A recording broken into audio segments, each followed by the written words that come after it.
touch.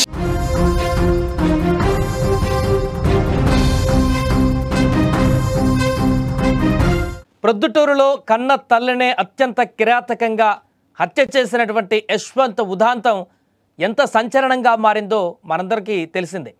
ప్రస్తుతం arrest చేశారు పోలీసులు, కస్టడీలోకి తీసుకున్నారు, ఆ తర్వాత రిమాండ్కి కూడా పంపించినట్టుగా తెలుస్తుంది. అయితే యశ్వంత్ విచారణలో అనేక అంశాలు బయటికి తీసుకువచ్చినట్టుగా తెలుస్తుంది. యశ్వంత్ విచారణలో చాలా విషయాలను కూడా బయటికి చెప్పినట్టుగా తెలుస్తుంది. అతని బిహేవియర్ పైన కూడా చాలా రకాల కాంట్రవర్సీ నెలకొంది. విచిత్రమైనటువంటి బిహేవియర్ని యశ్వంత్ అక్కడ చూపించారు అనేది కూడా మనకు బయటకు రావడం జరిగింది.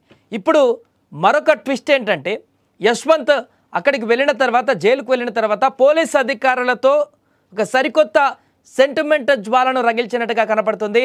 నిన్నటి వరకు అసలు ఏమాత్రం పశ్చాత్తాపం లేకుండా, ఏమాత్రం కనికరం లేకుండా, ఏమాత్రం బాధ లేకుండా, కన్న తల్లిని హత్య చేశాను అనేటువంటి ఏమాత్రం కూడా ఆ స్పృహ లేకుండా ఉన్నటువంటి యశ్వంత్కి సడన్గా తన తల్లికి గుర్తుకు వచ్చినట్టుగా ఒక కొత్త సెంటిమెంటల్ డ్రామాకి తెర తీసినట్టుగా కూడా ఒక సమాచారం అయితే తెలుస్తుంది.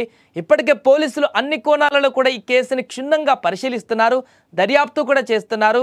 అతను మానసిక స్థితిపైన కూడా అబ్జర్వ్ చేస్తున్నారు. హైదరాబాద్లో ఎలా ఉండేవాడు, ఎవరితో ఉండేవాడు, అతను ఏ రకంగా ప్రవర్తించేవాడు, దీనికి సంబంధించి కూడా ఆరా తీస్తున్నారు.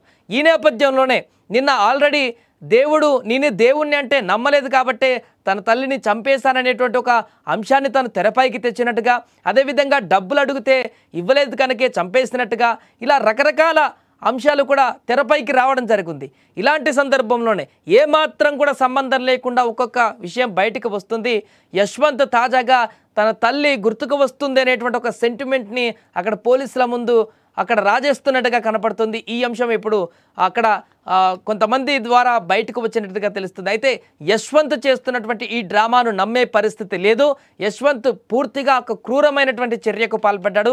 ఒక సైకోగా బిహేవ్ చేస్తూ సొంత తల్లినే అక్కడ ఈ రకంగా హత్య చేసినటువంటి ఘటనను మనం చూసాం. అలాగే అటు యశ్వంత్, అదేవిధంగా చనిపోయినటువంటి లక్ష్మీదేవి బంధువులు కూడా నేను మాట్లాడడం జరిగింది. యశ్వంత్ ఎప్పుడు కూడా తన తల్లిని కన్న తల్లిగా భావించలేదు. తను ఎప్పుడు కూడా దురుసుగా ప్రవర్తించేవాడు. కేవలం డబ్బుల కోసం మాత్రమే తప్ప తన తల్లితో ఇంకే విషయాల్లో కూడా మాట్లాడేవాడు కాదు. అదేవిధంగా పూర్తిగా డిమాండ్తో, పూర్తిగా తన తల్లి మీద కమాండ్ డిమాండ్తోనే మాట్లాడేవాడే తప్ప పూర్తిగా గౌరవం లేకుండా, ప్రేమ లేకుండా ప్రవర్తించేవాడే తప్ప ఎప్పుడు కూడా కన్న తల్లి అనేటువంటి విషయాన్ని కూడా దృష్టిలో పెట్టుకోలేదంటూ కూడా ఆ యొక్క బంధువులు కూడా వెల్లడించడం జరిగింది. ఈ నేపథ్యంలోనే లక్ష్మీదేవిని కూడా చాలా సందర్భాల్లో తన కొడుకుని ఎక్కడ ఫంక్షన్లకు కూడా తీసుకురాలేదు. తను కూడా ఏదైనా ఫంక్షన్లకు కానీ బంధువుల కుటుంబాల ఇళ్లకు కూడా వెళ్ళడానికి ఇష్టపడలేకపోయింది. తన కొడుకు గురించి చెప్పవలసి వస్తుంది అనేటువంటి విషయాన్ని కూడా కొంతమంది బంధువులు చెప్పడం జరిగింది. సో మొదటి నుంచే యశ్వంత్ చాలా క్రూరంగా తన తల్లి పైన ఒక ఇంటెన్షన్ని క్రియేట్ చేసుకున్నాడు. తన తల్లిని శత్రువుగా భావించాడు. తన తల్లిని పూర్తిగా ఎనిమిగా తను క్రియేట్ చేసుకున్నాడు. అంతేకాకుండా తన ఆగ్రహావేశాలని పూర్తిగా తన తల్లి పైన చూపించాడు. అదే కారణం చేత ఒక సైకోలాగా మారి, ఒక క్రూరత్వంగా మారి, రాక్షసుల్లా మారి ఈరోజు పూర్తిగా తన తల్లినే ఈ లోకంలో లేకుండా చేసినటువంటి ఒక దుర్మార్గం అయితే మనకు కనిపించింది.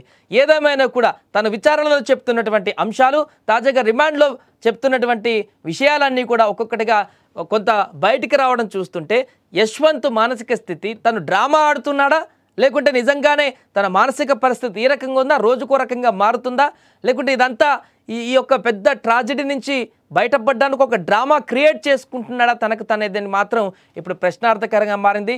ఏదేమైనా కూడా తల్లిని చంపినటువంటి యశ్వంత్ ఘటనలో రోజుకొక అంశం బయటికి రావడం అయితే సంచలనంగా మారింది.